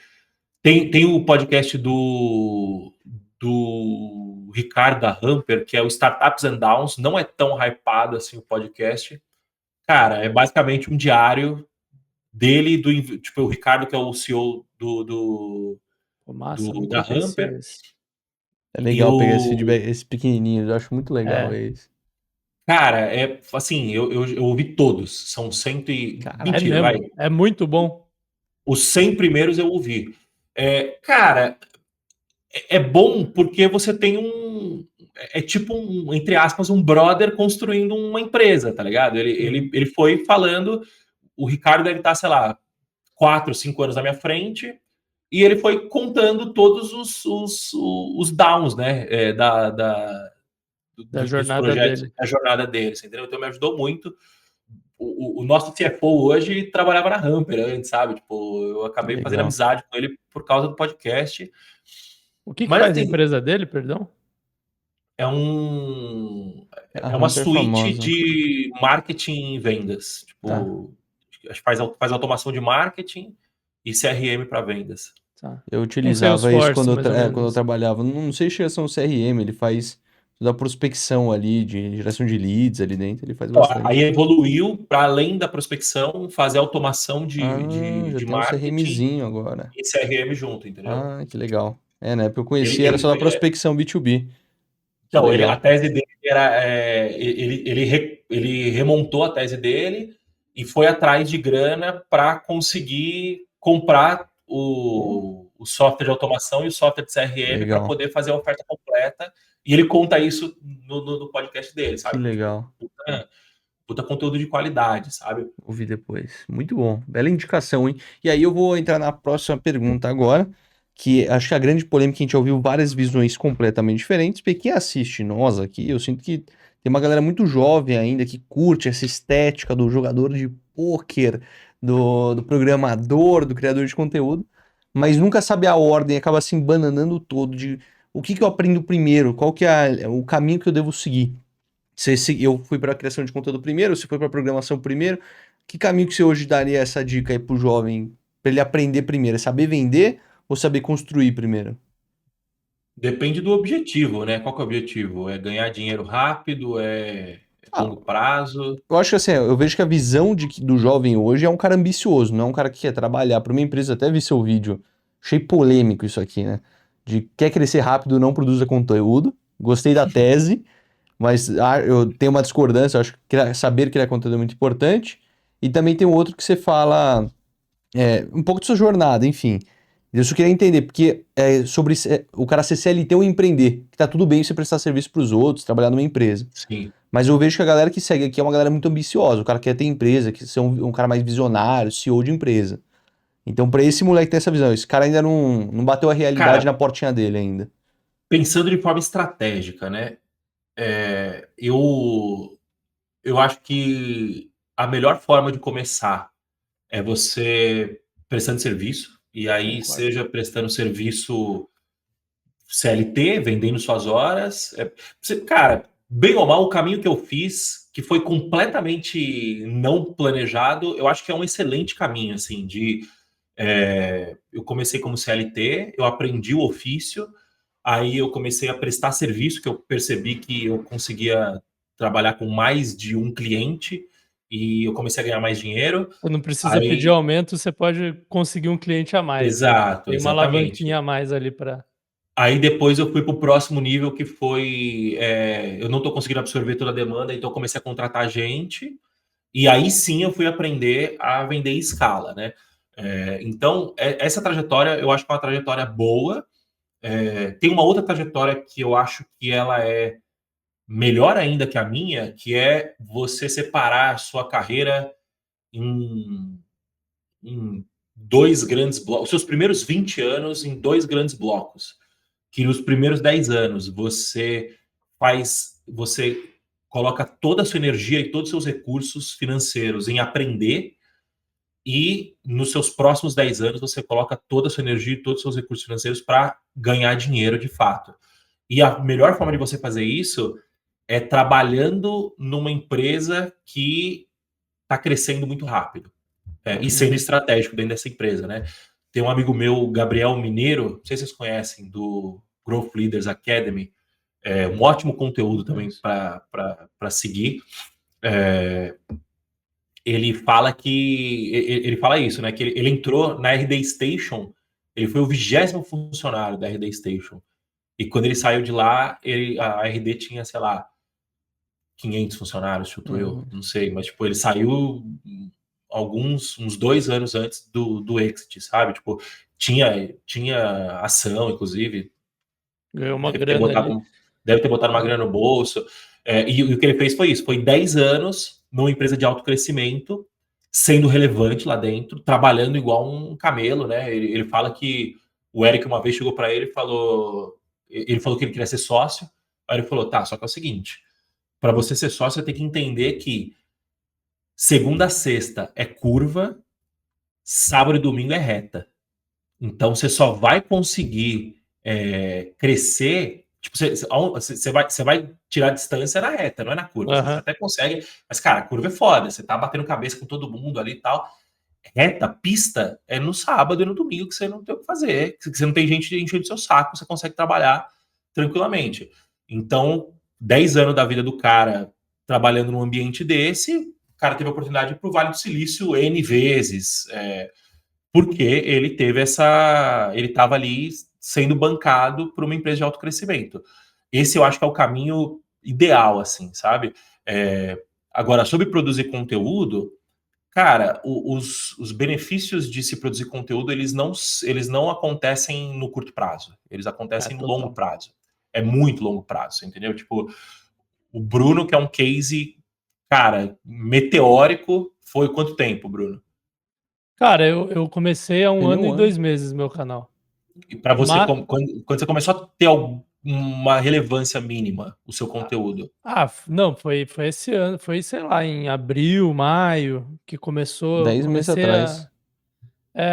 Mas, cara, eu acho que eu fui rápido por 2 Muito fatores, rápido. cara. Um é que eu já tinha produzido conteúdo antes, no meu outro negócio, então eu já tinha experiência com isso.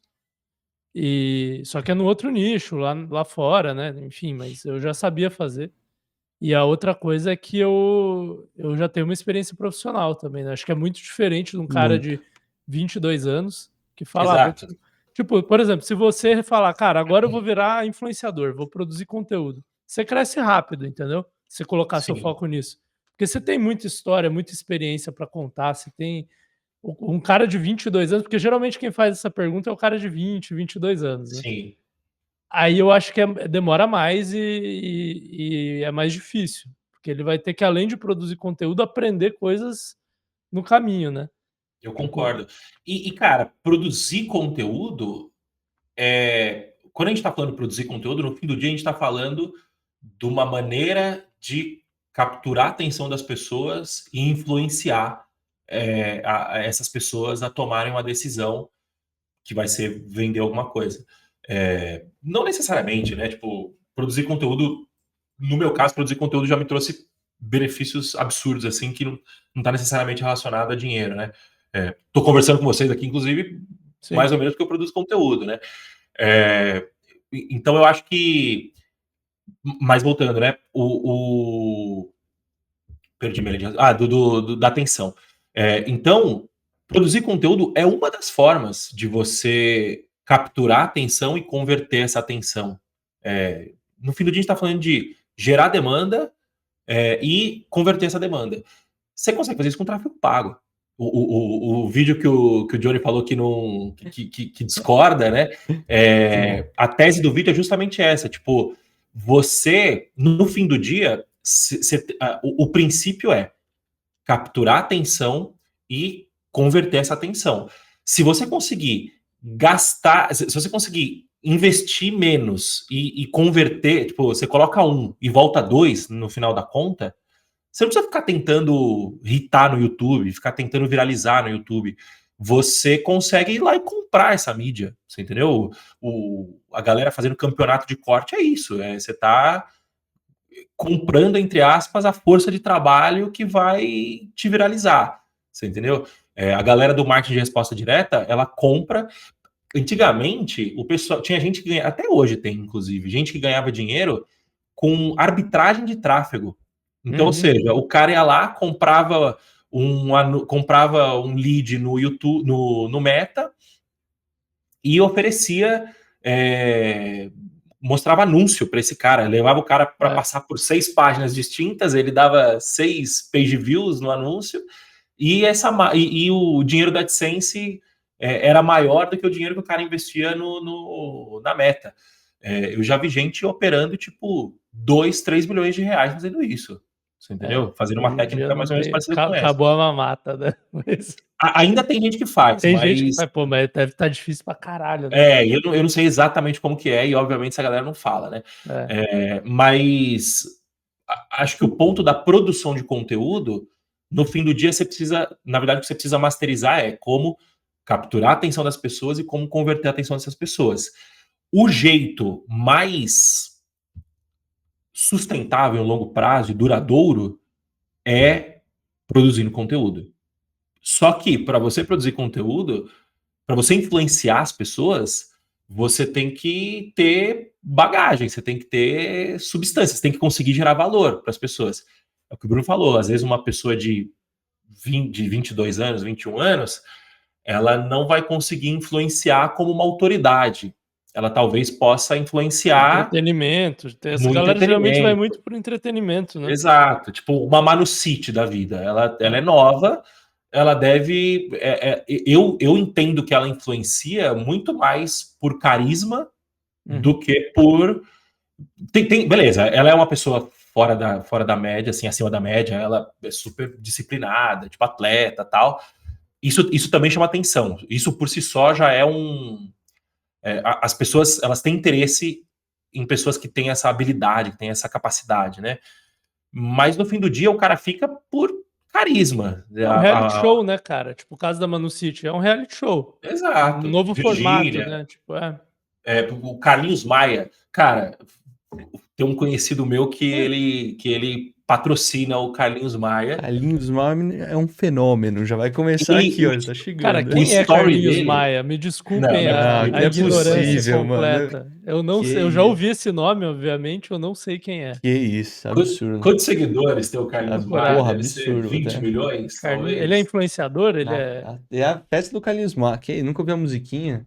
Tem a Fazenda do Carlinhos Maia. Fazenda do Carlinhos. 36 milhões de seguidores aqui. Caralho, ele é enorme. Não, esse aqui é um dos maiores do Brasil. Tipo, ele é a Virgínia masculina. Pensa assim, eu vou fazer essa analogia. Tá bom. Isso. Ele... Aí, ó. Eu não vou nem perguntar o que ele faz, porque essa galera geralmente não faz nada, né? É isso. Ele tem ele tem um reality show, ele tem literalmente um reality show lá, que é tipo uma fazenda dele. E ele... Um amigo meu patrocinou um story.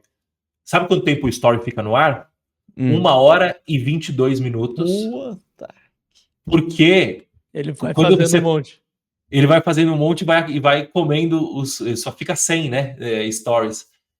E o cara vendeu, acho que R$1,5 milhão em 1 hora e 20 minutos de... Nossa! O que ele vendia? Que eu mal lhe pergunte? Cara, era produto de beleza. Eu não sei exatamente qual que é o produto de beleza, mas era produto de beleza. E quanto pagou no Stories, cara? Você sabe? Ele falou, mas eu não lembro. Mas deu ROI, assim. E esses números que eu tô falando são aproximados, sabe? Tipo assim, pensa na ordem de grandeza, sabe? Mas 1 hora e 22 é exato, porque eu também fiquei impressionado, que eu falei 1 hora e 22.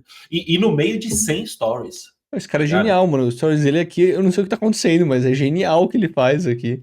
Ele fica abrindo o vidro. Não dá, mano.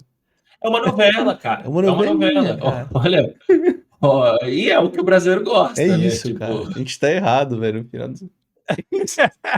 O sonho do Johnny é ser influenciador. Mano, virar o Carlinhos Maia, mano. É isso. Então, assim, o Carlinhos Maia influencia dessa forma, né? Mas qual que é a chance de você influenciar dessa forma? É baixa, né? Então, tipo, e não é perene também, né? Eu acho que no fim do dia o jogo de longo prazo mesmo é autoridade, conhecimento e acho que ser exemplo. Acho que ser exemplo é uma parada legal. Então, tipo assim, a Manu City, bem ou mal, ela é exemplo. É exemplo.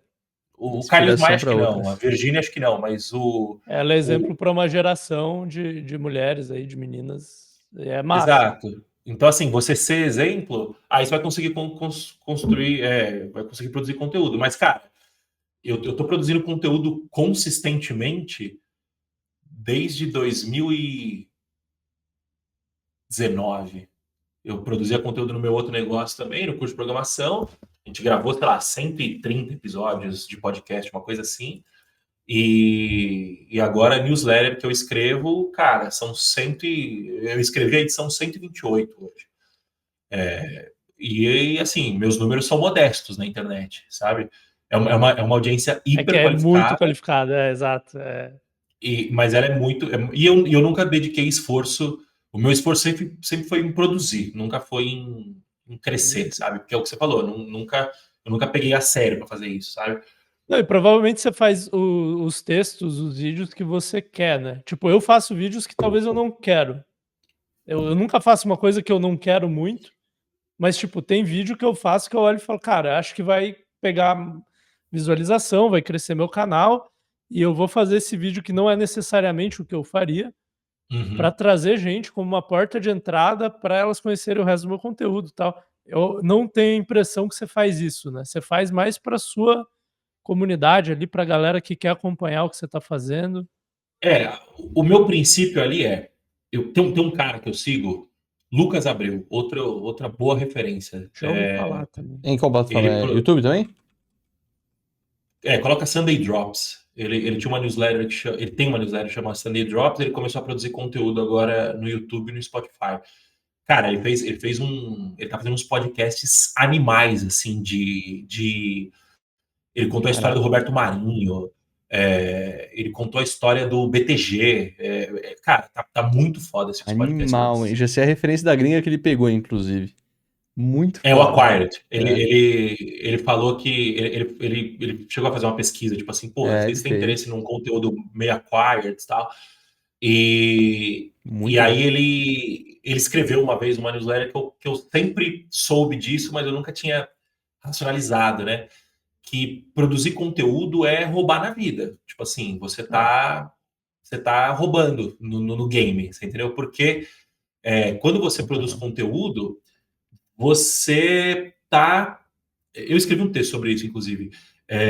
Quando você está produzindo conteúdo, você está falando... Você está exponencializando a sua capacidade, escalando a sua capacidade de falar com as pessoas. Então, assumindo que você tenha o que falar para as pessoas, que seja interessante o seu conteúdo, você... É no-brainer produzir esse conteúdo, porque eu gasto 2 horas por semana, mais ou menos, entre planejar, escrever, revisar e agendar a minha newsletter. E, cara, eu tenho 3.000 pessoas lá. É como se eu tivesse... Tipo, eu tô pegando essas 2 horas. Se eu fosse falar com vocês, se eu estivesse falando só com vocês aqui, eu tô gastando 2 horas para impactar 2 pessoas. Quando eu tô produzindo conteúdo na internet, eu tô gastando 2 horas para impactar, no meu caso, 3.000 pessoas que tem na minha lista. É networking em escala, né, cara? Tipo, exatamente, é networking. Você não precisa ficar indo tomar café com a galera. Exatamente. Pra eles se lembrarem de você, para eles falarem, pô, boa sacada do Moa aqui, pô, o Moa me ajudou, né? Tipo, eu acho que principalmente do jeito que você faz, cara, acho que do jeito que eu e o Johnny fazemos também, mas acho que a gente tem um pouco mais de foco em crescer a audiência e tal, e aí entram outras questões. Mas do jeito que você faz, cara, de ter uma newsletter, você vai pegar o cara que quer te ler, aí você tem o canal de YouTube, mas você não é um cara que fica tentando viralizar. Não. É um jeito sensacional de fazer networking, né? Porque... O meu canal no YouTube, ele nada mais é do que eu gravar os textos. Tipo assim, o que eu faço a minha produção de conteúdo mesmo, ela acontece no texto. Eu gosto de escrever, o meu pensamento ele é muito aberto, assim, eu vou abrindo várias abas na minha cabeça, então fica meio confuso quando eu falo assim no improviso. Quando eu escrevo, eu consigo editar um pouco meu pensamento. Cara, uma vez por mês eu tento aqui, gravo 4 vídeos uma vez, uma tarde, mando pro editor e acabou. Assim, sabe? Tipo, cada vídeo, assim, na média, pega 400 views, 300, 400 views. É bom. Muita gente, tipo assim, se você parar pra pensar, a Virgínia tem 50 milhões de seguidores, não é nada. Mas são 300, 400 pessoas que querem me ouvir. Tipo assim, imagina um auditório e com 400 pessoas e você falando para essas pessoas durante 20 minutos e a pessoa prestando atenção no que você está falando. A galera perdeu a noção de quantas pessoas são 400 pessoas, essa é a real. Exato, é um triste por pegar 1.000 views no vídeo, é loucura. E no caso do Mo, eu suponho que, tipo, dessas 400 pessoas, talvez metade você conheça. Já conversou? Encontrou numa conferência? Não sei se metade, mas uma parte relevante, né? Eu tava em Lisboa agora, o cara veio e falou assim, porra, eu assino sua newsletter. Que da hora, tal. Eu já fui parado na rua. Não, mentira, eu nunca fui parado na rua pelo meu conteúdo, eu nunca fui parado na rua, mas eu já fui parado na rua pelo Tintim. Tipo, o cara me falou assim, você é o cara do anúncio do Tintim? Por causa do anúncio. Que da hora. Porra, a gente já deve ter gastado aí, sei lá, não sei números, mas a gente já deve ter impactado milhões de pessoas, tá ligado? Da hora. Mas, cara, a galera me conhece, eu converso com a galera, eu já consegui investidor pela minha newsletter, sabe? Isso é foda. Então é meio no-brainer produzir conteúdo, mas, cara, você não pode depender de... o seu ganha-pão não pode vir daí no começo, entendeu? Tem que ser um jogo de longuíssimo prazo. Sabe? Muito bom. Cara, eu sempre reservo esses últimos minutos para a última pergunta do Brunão, ou se ele não tiver, a gente já manda bala. Mas cara, aí, eu tenho uma pergunta. manda bala. Que não é talvez a melhor última pergunta, mas é uma curiosidade que eu tenho. Você chegou a fazer o patrocínio lá com o Sobral? Fiz, é verdade, né? A gente tava conversando sobre isso. Deu bom? Fiz. Cara, deu bom, mas a gente hackeou o sistema. Porque assim, cara, o Sobral é muito grande. Ele é ele tem 4 milhões de seguidores, eu acho. Assim, ele é um mega influenciador de nicho. E assim, ele tem uma comunidade hiper engajada, tal. Então, eu queria patrocinar ele, assim, o objetivo primário era que ele gravasse um story, assim, de 15 segundos falando Tintim. E aí eu ia porrar isso no tráfego pago depois e... Você patrocinou o evento dele, foi isso? Eu patrocinei o evento. Eu não consegui esse story. Tipo, é muito difícil acessar ele. Mas a gente deu uma sorte no evento que era só para colocar o nome ali, né? Tipo, era só tipo um name rights. Pô, beleza, já é foda se aparecer Naqueles lá na painéis que a Hotmart. galera tira foto, tipo isso. Tem lá Hotmart, Isso. Tintim. Você tinha um disparo ali de 2 e-mails, disparo no app, um push notification no aplicativo, mas sim, e um vídeo que passou no palco também, né? Então, o que eu fiz? A gente patrocinou, foi uma grana assim, tipo, relevante, sabe? Centenas de milhares de reais. Quantas E aí pessoas tinham no evento? 4 mil. Tá. Tudo gestor de tráfego. Do gestor de Seu público tráfego. perfeito. Não é exatamente o meu público, que é uma galera um pouco mais iniciante. Mas, porra... Um dia esse cara vai virar seu cliente, ele vai... Exato, não é exatamente... É o meu público, mas talvez ele não esteja exatamente no momento de compra, sabe? Mas boa parte tá, né? E aí, o que eu fiz? Eu copiei o meu amigo Gabriel Mineiro e eu fiz um game de enigmas. E coloquei... Eu tinha direito a colocar um flyer na mochila. Eu vou contar isso aqui, todo mundo vai copiar depois. Se quiser, a gente corta. Não, pode contar, eu já contei na minha newsletter. E eu tinha direito a colocar um flyer na mochilinha que eles ganham do evento. E aí eu coloquei esse flyer, que era tipo um enigmas com prêmios, e aí parte do jogo era resolver os enigmas, parte do jogo era você convidar a gente para pontuar. Você pontuava se você resolvesse os enigmas e pontuava se você trouxesse gente. Pro Tintim. E aí, cara, pro game. Pro desafio. Pro game, tá. Pro game. E aí eu coletava nome, e-mail e telefone. Fez um esquema de pirâmide ali. Esquema de pirâmide. Isso. Você quer entrar no game, agora você quer ganhar o game, tem que chamar mais gente. E aí a gente coletou, tipo, muito lead. Porque eu não ia ter acesso à lista de leads do evento, eu não ia ter nenhum lugar pro cara, para expor o Tintim, né? Então a gente precisava de algum jeito capturar esses leads, né? E aí eu fiz esse game, a gente conseguiu capturar uma quantidade relevante de leads, e aí a gente conseguiu... O game foi sensacional, assim, tipo... Era o que? Era super mérito. Tipo um jogo de mistério, assim, de achar... Chamava Mistérios do Subido. Subido é a galera do Sobral, né? Da hora. E, cara, umas perguntas, assim, surreais de difícil. Tipo, a Isa, nossa copywriter, que fez as perguntas, cara, ela mandou super bem. Tipo assim, o pessoal me parava no banheiro. Eu tava no banheiro fazendo xixi, o cara me cutucava e falava, ô, fala a resposta da 4 aí. Eu tô travado. Como é que era o game, cara? Como é que vocês fizeram ele? Porque, tipo... Achei genial. Essa foi minha última... Como é que você faz um jogo, velho? Essa foi a minha última programação. Essa lembrei. Cara... Foi a saída do jogo. No code.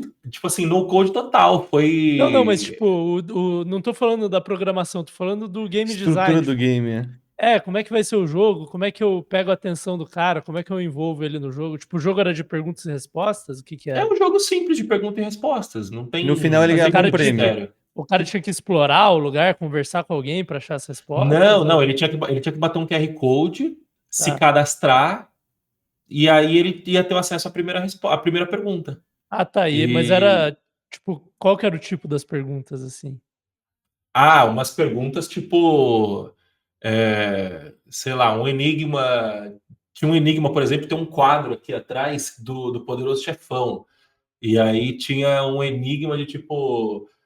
O cara que.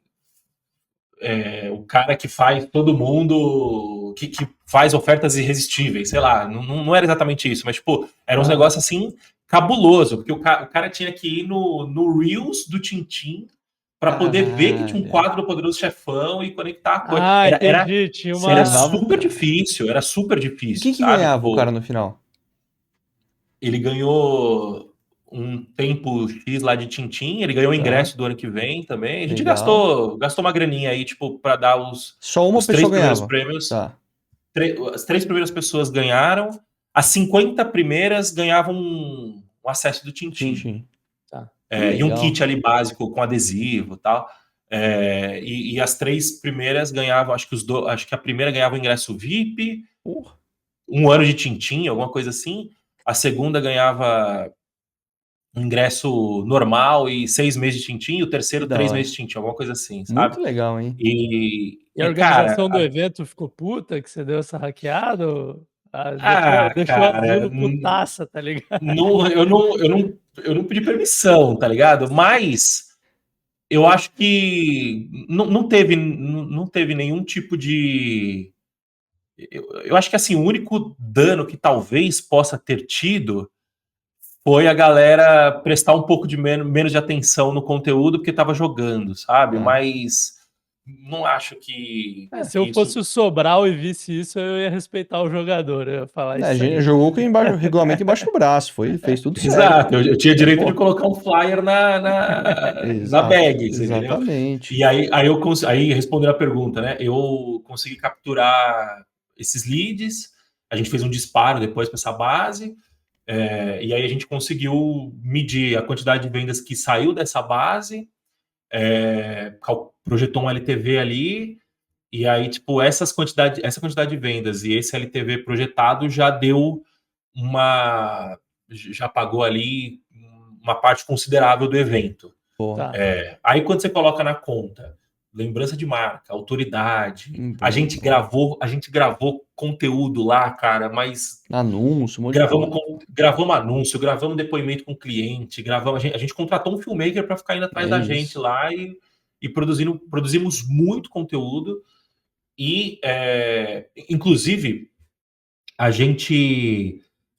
o que me fez tomar a decisão, que, cara, tipo um amigo meu falou, né? Ele falou, cara, é um lote, a gente tá comprando um lote aqui no evento do Sobral.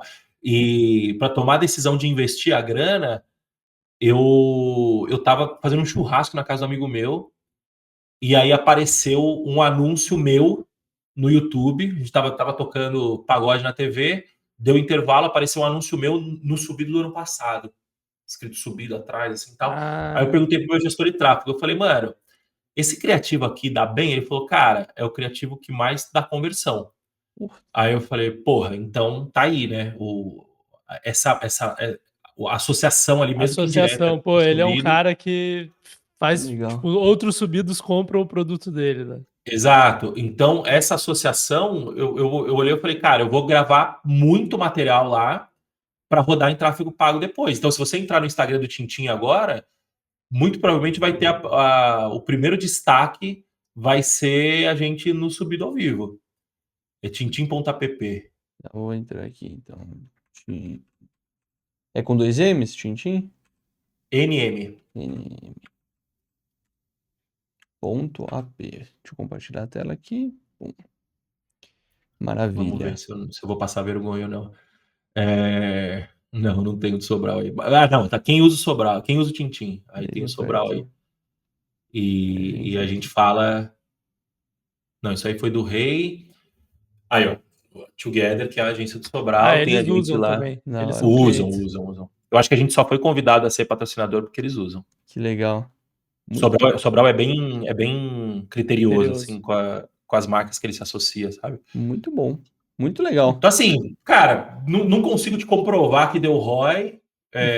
O que eu consegui comprovar até agora não deu ROI, né? Não retornou, mas eu não tenho Cara, é que, dúvida nenhuma puta, que isso volta, cara. você tem um produto que é para gestor de tráfego, você pode pagar para estar lá no meio da galera da gestão de tráfego, cara. Meio no-brainer, né? É muito bom. Cara, assim, tem que se pagar de alguma forma, mas assim, geralmente eu sou contra marketing para investir em branding, assim, mas no seu caso, cara, nesse sentido faz muito sentido. Sim. Muito bom. Bom conhecer sua história, hein? Gostei. Gostei Gostou, demais. Johnny? Nossa, O animal. Johnny geralmente termina os episódios meio Eu fiquei receoso. empolgado, Esse então ele agora eu já gostou. quero virar gestor de tráfego, quero usar o Tintin, eu já fico todo convidado, já me Fazer um influencia SaaS. muito. Fazer um SaaS, eu já tô maluco aqui. Muito bom. Prazerzão. Comprar o curso do Rui. Comprar o curso do Rui, do Fenômeno Ruiter. Agora eu já tô empolgado. Valeu demais. Valeu, você. Tamo junto, valeu Muito pelo bom. convite. Eu sei que muitas pessoas que ouvem nosso podcast aqui, elas usam a gente como se fosse uma conversa para falar de temas como empreendedorismo e criação de conteúdo, porque ninguém na nossa rodinha, do nosso meio, das nossas vidas, sabe sobre esses temas. A gente é meio bitolado às vezes nesse assunto. Eu queria te convidar agora a entrar num clube de criadores, que é um ambiente completo, que você vai ter mais pessoas assim como você, que estão nessa batalha diária de empreender, criar conteúdo. Lá no clube é um ambiente que promove a criação, a monetização do seu conteúdo, e você vai ter mais pessoas que pensam igual você sobre esse tema, vai poder desabafar, pegar a dica e ter um contato mais direto comigo, com o Bruno, que está lá dentro do clube de criadores também. Lá tem as aulas para te formar como criador de conteúdo, tem um grupo no WhatsApp para você conhecer novas pessoas. Eu vou pegar na sua mão, vou analisar seu vídeo, vou construir essa jornada de empreendedorismo digital junto com você. Para quem está ouvindo esse episódio, obviamente estou deixando uma condição especial para você na descrição. Basta você entrar no link que está lá para você conhecer um pouco mais do clube de criadores. Te vejo lá, bora de volta ao episódio.